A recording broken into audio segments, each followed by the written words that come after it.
Welcome, everyone. My name is Julia Toothaker, and I am the career coach and strategist behind Ride the Tide Collective, the podcast. This podcast is a career-focused podcast where I help ambitious professionals strategize and take action to control their career in a way that aligns with their personality and their values. And this season, I am embracing the collective part of my brand name. And I've invited various coaches and experts on to talk about topics that impact career development and career decision making. And my guest today is Kay Burnham, and I am so excited for her topic. We are going to be talking about stress management and mindfulness, and I am thrilled for this topic. And we'll talk about that in just a second. I want to give an intro for her because her background is so wonderful. She spent over 20 years working in leadership roles in the live entertainment industry before transitioning to owning her own business at Perceiving Possibilities. She is a mindful leadership and well-being coach, and she uses her decades of experience as a successful people-first leader, lessons learned as a mindfulness practitioner and teacher, and her education background in psychology and business administration to empower other leaders to care for their well-being, thank you, and develop their self-awareness so they can create healthy, positive working environments for their staff. I mean, Kay, this is right along and aligning with what I do with my clients. Thank you so much for being here. I'm so excited to have this conversation today. Oh, I'm excited to be here and share this. My journey was fraught with, lots of stuff that showed me why this was so important in your career. And I discovered that it was a part that was really neglected by a lot of people that came into focus during the pandemic, right? All of a sudden, there was this, oh my gosh, everything's upside down. I experienced that several years before the pandemic, and it put me on this path to correcting what is so easy for us to do. Yes. Okay. I love that you shared that because you and I actually have similar journeys. So I started this also a couple years before the pandemic. My listeners know my parents actually passed away, and I had my child in a really short period of time. Which changed my entire perspective on life and work and all of that. And then I left the workforce and immediately realized how burnt out I was and how stressed I was all the time. And it led to so much learning about myself and my habits and what I was doing and the environments that I was in, what I was subjecting myself to. So hearing you say that, I'm like, oh my gosh, I think we had the same experience when we were in those full-time corporate-like careers, you know? Absolutely. And I mean, what I was doing was not life or death, right? I was working in live entertainment. Now, if you're familiar with what's been going on with Taylor Swift and that kind of ticketing stuff, Yes. That was the world I lived in. I specifically worked in live entertainment ticketing. And guest services and frontline customer service for over 30 years. Wow. And it was stressful because when you spend, tickets aren't life or death, like I said, but when you spend that kind of money, for most of us, it's an experience we're looking for. It's something we've come up against. It's a joyous thing. We want to introduce our kids, or we're celebrating something. And when it goes wrong or isn't what you expect, you would think tickets were life and death. Yeah. I can imagine. I can imagine for some people it feels that way. Yeah. And okay, so let's jump into stress and burnout and all of this in relation to career. So you and I have both shared a little bit of our experiences. And I know as a career coach, I get a lot of clients that come in and they are stressed. Like I do that, kind of 30-minute call with them to see if we're a good fit. And I can see it on their face. You can see it on their face. You can see it in their eyes that they just don't know what to do. And I can feel the stress and the frustration and all of this like energy coming off of them because they finally hit a wall, right? And they're like, I need help. I need to do something. And half the time they don't even know what that is, or they think it's one thing and it's really another thing. And the amount of conversations that I have around stress management and my limited knowledge around mindfulness. So I'm so happy that we're talking about this today, because admittedly, mindfulness is not an area that I feel very well versed in or even confident in my own life and my own journey. But man, watching people really stress out, like you're saying, about things where it's like, is this the thing that we're going to stress about, and kind of taking them back down and helping them realize like, okay, no, it's okay. This isn't a life or death situation. It's going to be okay. So I would love to know from you, kind of kicking off this, like, help us, do some self-actualization around this, right? What do you think is the biggest challenge for people regarding stress management? Oh, I think the biggest challenge is that most of what we're fed in the media about self-care and managing our stress is actually aftercare.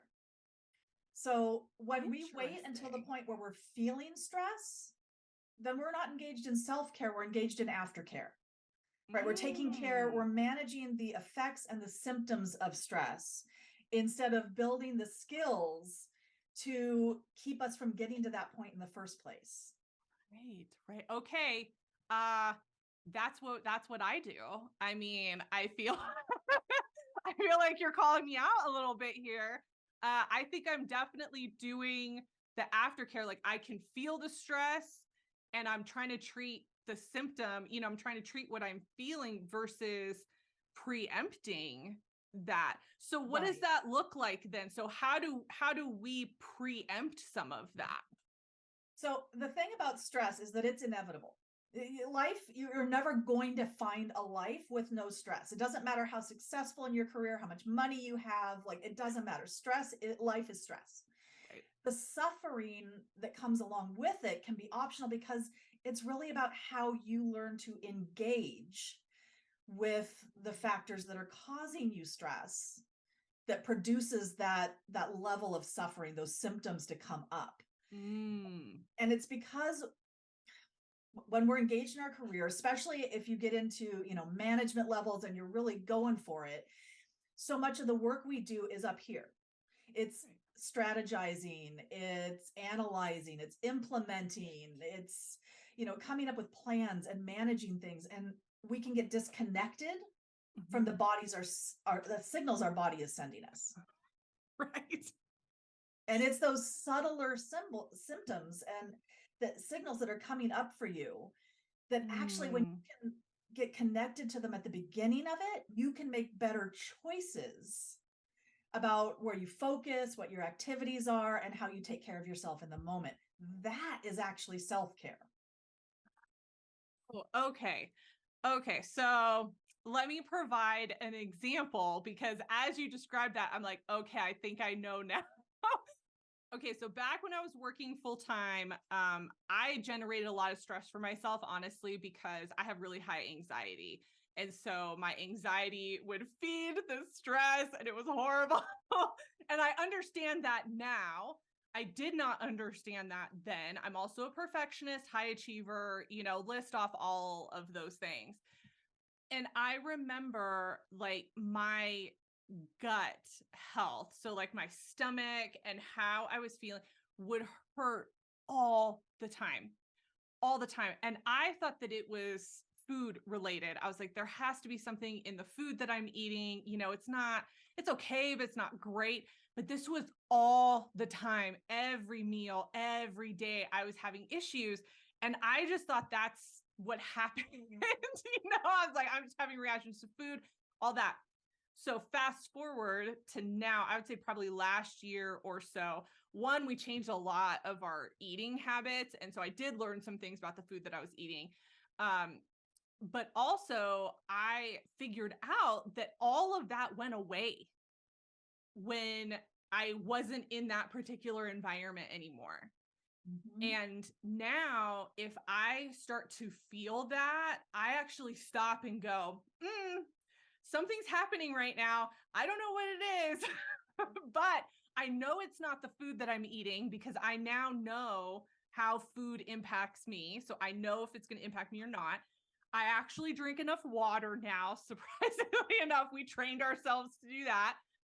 But yeah, so now when I start to feel that, I'm like, okay, I now need to take a step back. And I'm in a very privileged scenario in that I own my own business, so I control my schedule a little bit more and I can take that step back. Whereas when you work full time, that's not always an option. Although a lot of people don't take enough days off. So, It's more of an option than most people actually let yeah. themselves believe. Yes, yes. Yeah. So is me like understanding that and feeling that and then going, hold on, I need to take a break. Is that self-care? Am I doing it? Yes. Yes. That is honestly, Wow. that's why I started like clapping, because I am so excited to hear that you went on that journey. That's exactly what I help my clients do, is figure out what their body is telling them. It is a key component. It's my panic attacks were my body and my mind trying to get me to make the changes I knew intuitively I needed to make, Mhm. but I wasn't doing. Our bodies have they keep score for us. This is The Body Keeps Score is a great book that I absolutely recommend to anyone. It's a little bit heavy and can be dry, um, but it really talks about how it's not just our minds where we store memories and understand things. We understand it intuitively through our body. So for you, your gut health, yeah, you weren't listening to your gut about what you needed to do, so it was trying to get your attention. Right. It was the eye twitch that actually did it in the end for me. I know my anxious high achievers will relate to that. Yeah, it was. And now if I get an eye twitch, it's another indication. I'm like, what's going on? Why am I stressed out? Where is it coming from?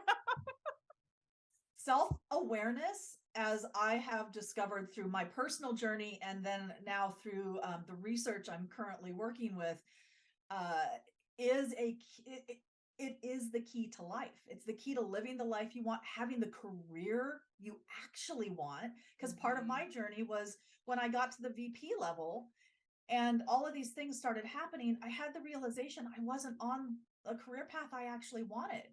I Mhm. was following a career path that, like, society had told me this is how this is supposed to look, right? Yes. Yes. And it was when I dug into my own self-awareness and what I needed that I realized, oh, here's the parts I really love. Mhm. Here is what my purpose is and where okay, I need to find a career with that. Yes, yes. Okay, so I'm going to make a shameless plug for myself right now because what you went through, that, what am I doing? What is happening? That is my sweet spot. That's where I love working with clients because they're in a place where they're ready to talk about it because they've Mhm. hit the wall. And so when we talk about it, so, I'm going to be referring a lot of people to you. We're going to put that out there on the podcast because I feel like mindfulness, like really intentional mindfulness and self-care is probably where that line is for me in terms of I can give you some basics, based on our conversation, but to really engage yourself with that practice, if it's something that you need, oh my gosh, what you're doing with your clients, I think that is so needed more than people even realize right now. It is. And I'll tell you that what I discovered in this was, now I've learned to toot my own horn because I wasn't good at it before. I was a really good leader. I had what in academic terms is called a positive deviation in the company I was in. I was leading the way for my company, showing them what leadership looked like. And what I realized when I went through this process of self-discovery and self-awareness is that, and especially the application of mindfulness to my life, once I started to see that benefit for myself and what was going on with me, I started to naturally apply those same practices and principles to how I was leading. And my leadership just naturally started to grow. It wasn't like I sat down and said, okay, I'm going to learn the skill of this and started learning it by learning who I was. And I mean, it's simple, but it's uncomfortable and Mm-hmm. not necessarily easy work to do, Right. right? Right. But it broke open everything. My relationships improved, my leadership elevated, like everything changed when I started to learn who I was and apply mindfulness to everything I was doing. Yes. I love to hear that because, we talk a lot about coaches and their credentials and, what are you qualified to do? And I always encourage people to do their research, and make sure that people have some type of education in the thing that they are coaching on, which I think is great. But there is also an element of having gone through it yourself and understanding, like, honestly, the journey that I went on after my parents passed and I had my son made me such a better coach because I had a different connection point. And then, similar to you, going through that kind of, who am I? What am I doing? Oh my gosh, I look back and go, I can't believe you lived that way. And my husband and I now, we kind of joke around with it, but every now and then we'll reflect on who we were about 8 years ago or so, because we'll see pictures of ourselves and both of us are like, how were we alive? Like, how were we Uh-huh. living a life? And the truth was, we weren't. We were really just barely surviving and we didn't even know. And I feel like if we had some of these practices that you're talking about, I think that would have changed how we interacted and how we just developed ourselves as people back then. It's that classic story of the frog in the pot of boiling water, right? That the frog is in the water and slowly the heat is turning up and the frog is going and going and soon that water's boiling, but you don't notice because you're Mm-hmm. in it. Right. And the thing about mindfulness, the key component of it, that actually the two key components that I focus on is that being able to be present with whatever is going on for you in your life, whether it's mentally or in the environment you're in, and be in it objectively. Mm, To yes. become that objective observer of your thoughts and your life and everything around you, not to ignore or shove your emotions down, Right. but to really engage with them in that different way. It opens up so many possibilities for what you Mm-hmm.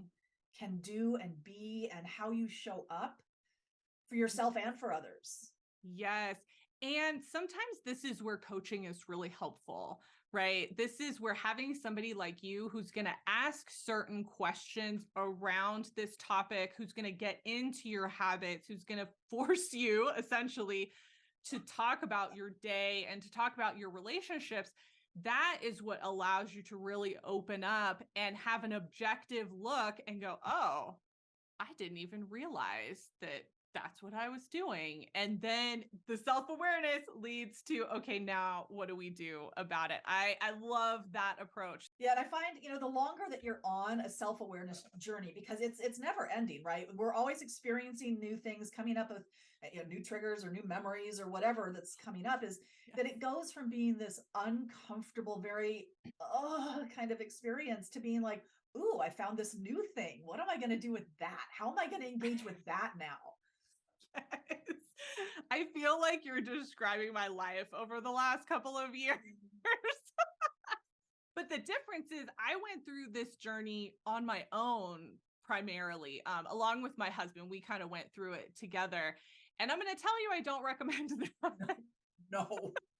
Do not recommend. It's very hard and there's no confirmation, right? So you all heard just in this conversation, I'm sitting here getting validated because I'm like, oh, I'm doing it right. This is so great.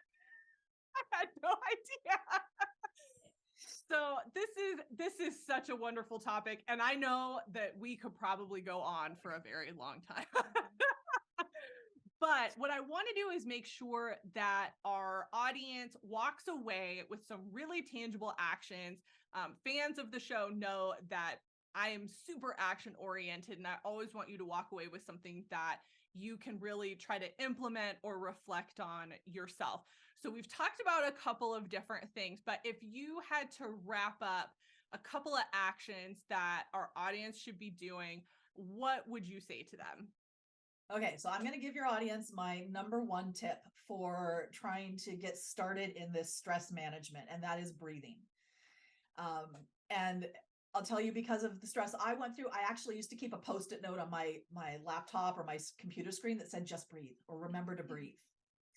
But one of the easiest things to do, because I find time is a big factor for people when it comes to trying to start doing kind of mindfulness work, is you can do it in 1 minute. And I challenge anyone to tell me they don't have 1 minute in their day to try this, right? Okay. And we don't have time to go through the whole thing now. So I'm just going to give your listeners the instructions, which is you're going to sit down and you're going to grab a timer. So you grab your phone and set a timer for just 1 minute. When you start the timer, you're going to start deep breathing. So you're going to take a full deep inhale and a full exhale, and you're going to count your breath. And you're just going to do that. That's all you're going to do. Focus on your breath and count each deep breath until your timer goes off. The number you have is the number of deep breaths you can take in 1 minute. It will feel a lot longer. I promise you, it will be right around 1 minute. You can do this anytime. And what this does is help reset your nervous system. So there's science behind this, in that when we take those deep breaths, we're obviously not running. We're obviously not in a panic. We're obviously not doing anything that requires that kind of fight or flight response. Right. And it tells our nervous system to calm down. It immediately gives it that signal, and you will start to feel it.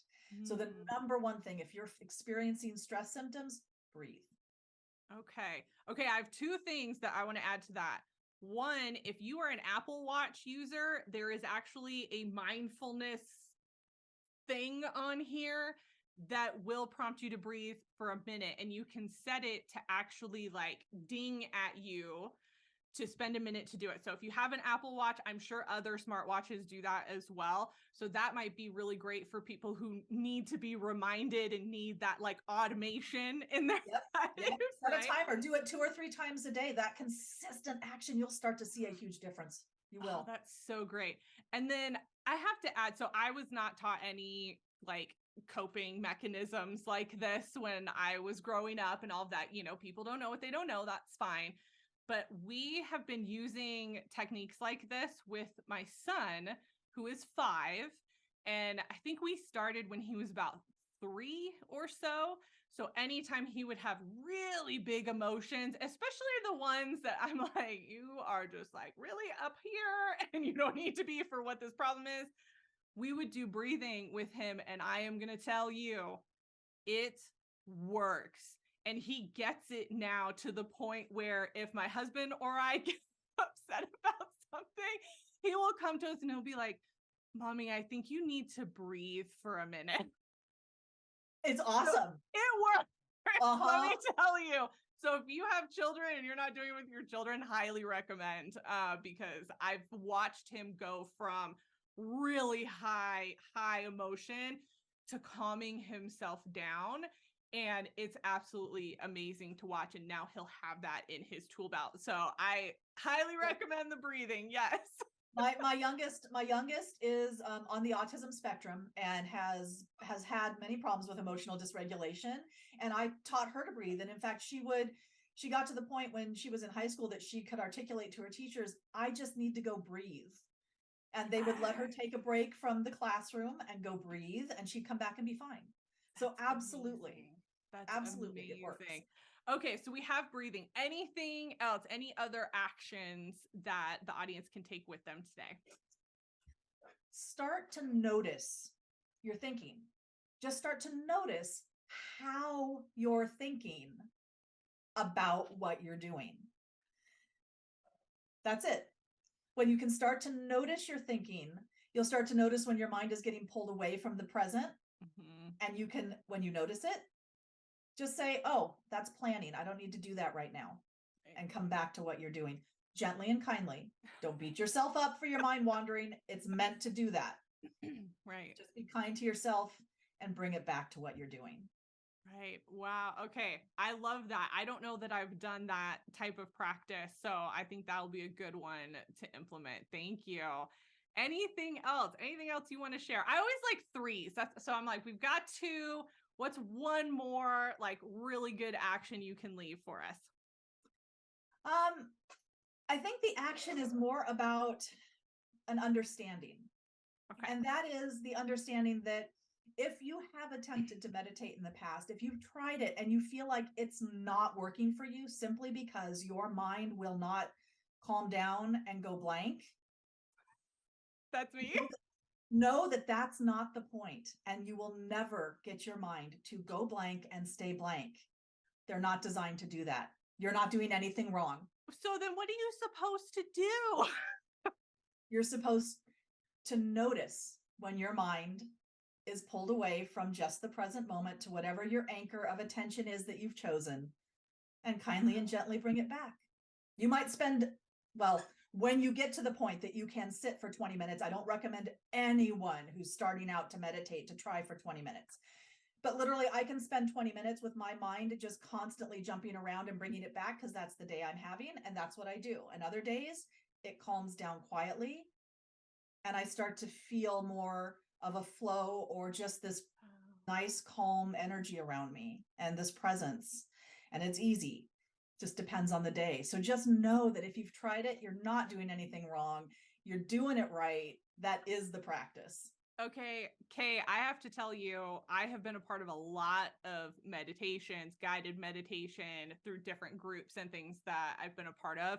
And it's like my least favorite thing to do because my mind wanders so much and I cannot stay on whatever we're supposed to be thinking about. And it always makes me feel like I'm doing it wrong. Like everything you just said, I'm like, wow, I wish somebody had explained it the way that you just did.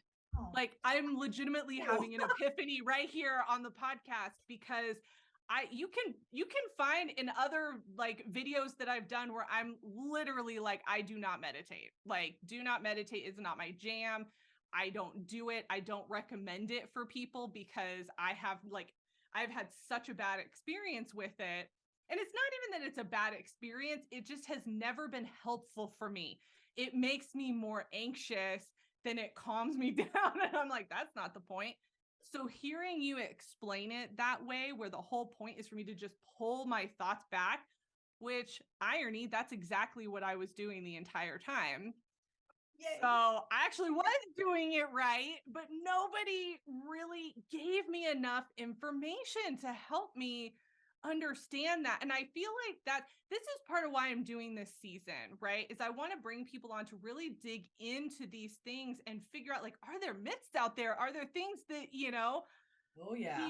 we have these preconceived notions. I know I have a lot of those. Mindfulness is one of the big ones, and so I'm so glad that you came on today because I feel like for a lot of people who are similar to me, which honestly is a lot of my clients and a lot of people who come to me, I think this is such a great understanding of what it's supposed to be and what it's supposed to do.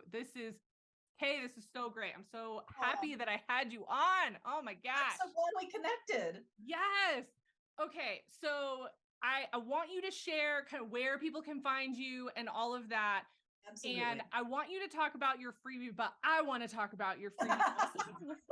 Okay. Absolutely. Okay. So there is going to be a link in the blog post for this episode that's going to have a freebie that Kay is offering, and it's a calendar for mindfulness practices. And it's 28 days. And I downloaded it. I looked at it myself because I was like, what did she put in there? Because if it's like 30 steps to something, I'm not going to do it. It was not like that. Like legitimate. I think one of the days was like, listen to a song that you like. And I remember reading that and I was like, that's it. Like that's a mindfulness practice. I didn't realize that. And so once you read some of the things on this calendar, I think you're going to be really shocked about how many things you probably are already doing that are in this kind of self-care mindfulness practice. You just never classified it that way. That's how I felt when I read the calendar. So highly recommend that you download this. But Kay, I want to flip it over to you. Let people know where they can find you, how they can work with you. What do you want to leave us with? Absolutely. I'm pretty much on every social media channel that you can find. I'm on Facebook and Instagram under Perceiving Possibilities, my company name. I'm on TikTok under @Grateful365. I'm on LinkedIn. You can find me on all of those. My freebie is available on my website. Also available on my website is a 30-minute free session with me. So you can click on, find a time on my calendar and get on my calendar and talk with me about what your challenges are, what your current reality is looking like, and we can get you some steps forward to make it more match what you want it to be. Yes, that is amazing. Kay, thank you so much. This was such a wonderful episode. I'm so glad that you were able to join me and talk about this. I think that this is going to shed some light on mindfulness and self-care and stress for a lot of people. So I really appreciate you taking the time. Oh, I'm very grateful that you had me on. Thank you very much. Thank you.